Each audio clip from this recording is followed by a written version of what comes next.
तसव्वुर करें एक ऐसी सल्तनत का जिसकी बुनियाद किसी खानदानी बादशाह या नवाब ने नहीं बल्कि एक वफादार गुलाम यानी ममलूक ने रखी हो। एक ऐसा खानदान जिसने उस वक्त जन्म लिया जब इस्लामी दुनिया आपस में कट मर रही थी और सलीबी यानी क्रूसेडर्स यरूशलेम पर कब्जा जमाए बैठे थे। इस खानदान ने मुसलमानों को रोने और मातम करने के बजाय तलवार उठाने और मुत्तहिद होने का सबक दिया। उन्होंने एक बिखरी हुई कौम को अपने फौलादी हाथों से जोड़ा और एक ऐसी बुनियाद तैयार की जिस पर खड़े होकर बाद में सुल्तान सलाहुद्दीन अय्यूबी ने बैतुल मक़दस फतह किया। ये दास्तान किसी एक बादशाह की नहीं बल्कि पूरी सल्तनत ज़िंगी के उरूज, कमाल और फिर उनके इंतहाई पुरस्रार और अफसोसनाक ज़वाल की मुकम्मल कहानी है। ज़िंगी ख़ानदान की कहानी सल्जूकी सल्तनत के एक तुर्क गुलाम से शुरू होती है जिसका नाम आक संकर अल हाजिब था। आक संकर कोई आम इंसान नहीं था, वो सल्जूकी सुल्तान मलिक शाह का इंतहाई करीबी, बहादुर और वफादार कमांडर था। उसकी वफादारी और बहादुरी को देखते हुए सुल्तान ने उसे शाम के अहम तरीन शहर हलब का गवर्नर बना दिया। हलब में आक संकर ने ऐसा इंसाफ कायम किया कि चोर और डाकू शहर छोड़कर भाग गए। लेकिन 1094 में जब सल्जूकी शहजादों के दरमियान तख्त की जंग छिड़ी तो आक संकर ने गद्दारी करने के बजाय वफादारी का रास्ता चुना। उसके दुश्मनों, खास तौर पर ततुश अव्वल ने उसे गिरफ्तार करके बेदर्दी से कत्ल कर दिया। आक संकर तो मारा गया लेकिन वो अपने पीछे एक 10 साला यतीम बच्चा छोड़ गया जिसका नाम इमादुद्दीन ज़िंगी था।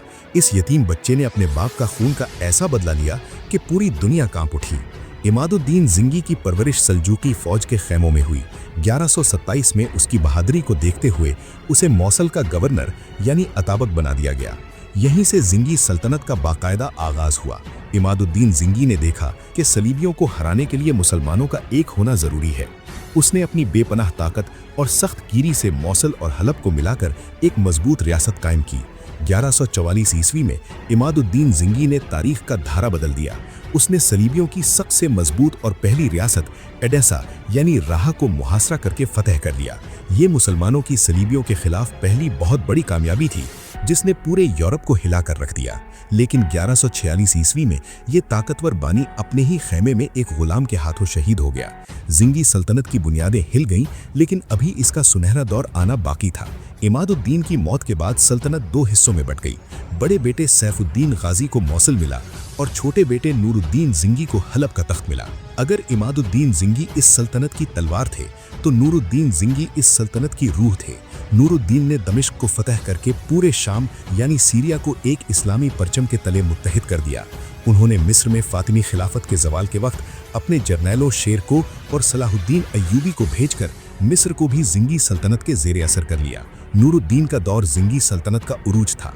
उन्होंने हस्पताल बनाए, मदरसे कायम किए और अदल का वो निज़ाम कायम किया कि लोग उन्हें खलीफा उमर बिन अब्दुल अजीज़ रहमतुल्लाह के बाद सबसे आदिल हुक्मरान मानने लगे।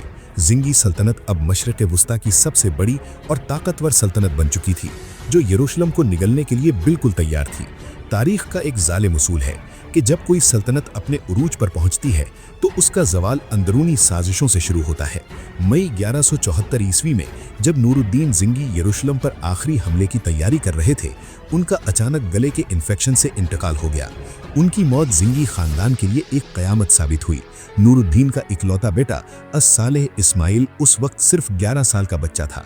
ज़िंगी सल्तनत के लालची वज़ीरों और जर्नैलों ने इस बच्चे को कठपुतली बना लिया।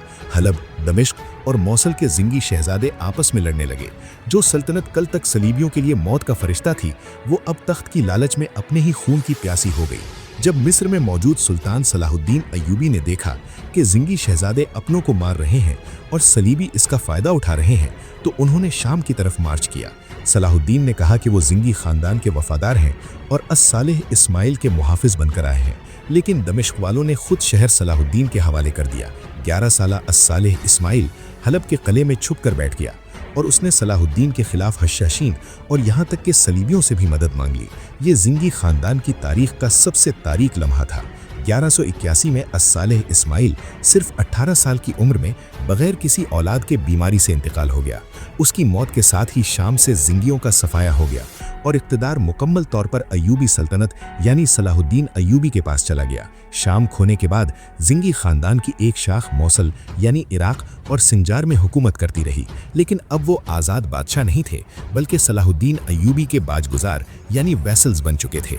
13वीं सदी के आते आते ज़िंगी सल्तनत महज एक साए की तरह रह गई। उनका आखिरी बड़ा हुक्मरान नासिरुद्दीन महमूद था, लेकिन असल ताकत उसके एक आज़ाद करदा गुलाम बदरुद्दीन लूलू के हाथ में थी।